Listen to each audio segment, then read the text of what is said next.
क्या आप जानते हैं, एक समय ऐसा आया जब स्वयं भगवान शिव को सिर्फ एक ही बाण चलाना पड़ा और उस एक बाण ने तीनों लोगों को कंपा दिया। कहानी शुरू होती है तारकासुर के वध के बाद। उसके 3 पुत्र तारकाक्ष, कमलाक्ष और विद्युन्माली क्रोध से भर उठे। उन्होंने प्रतिज्ञा ली, पिता की मृत्यु का बदला लेकर रहेंगे। और फिर वे चले तपस्या को। वर्षों नहीं, हजारों वर्षों तक उनकी कठोर साधना से प्रसन्न होकर भगवान ब्रह्मा प्रकट हुए।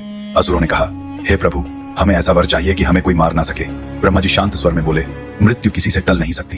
तब असुरों ने चतुराई दिखाई, हमें 3 नगर दें, एक सोने का, एक चांदी का और एक लोहे का। ये नगर आकाश में विचरे और जब सहस्र वर्ष बाद तीनों नगर एक सीध में आए, तभी यदि कोई एक ही बाण से हमें नष्ट कर सके, वही हमारी मृत्यु का कारण हो। ब्रह्मा ने वर दे दिया। मय दानव ने बनाए वे अद्भुत नगर त्रिपुर। समय बीता, शक्ति पाकर तीनों असुर अहंकार में डूब गए। उन्होंने देवों, ऋषियों, लोगों तक पर अत्याचार शुरू कर दिए। सभी देवता भयभीत होकर भागे और अंत में शरण ली महादेव की। शिव मुस्कुराए, त्रिपुर का विनाश होगा।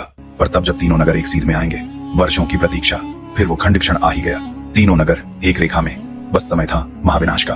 देवों ने मिलकर बनाया दिव्य रथ। सूर्य और चंद्र बने उसके पहिए, पर्वतराज हिमालय बने धनुष, शेषनाग बने प्रत्यंचा, अग्निदेव बने बाण की नोक और भगवान विष्णु स्वयं बने उस एकमात्र बाण। महादेव रथ पर सवार हुए। त्रिलोकी थम गई, समय जैसे रुक गया। जब त्रिपुर एक सीध में आए, शिव ने लगाया लक्ष्य, धनुष की प्रत्यंचा खींची और चलाया एक ही बाण। वह बाण आकाश को चीरता हुआ सोने, चांदी और लोहे के नगरों को भस्म कर गया। क्षण भर में मिट गया त्रिपुर। समाप्त हुआ असुरों का अत्याचार, उनका अभिमान, उनका साम्राज्य। इसी महाविजय के कारण भगवान शिव कहलाए त्रिपुरारी, यानी त्रिपुर का संहार करने वाले।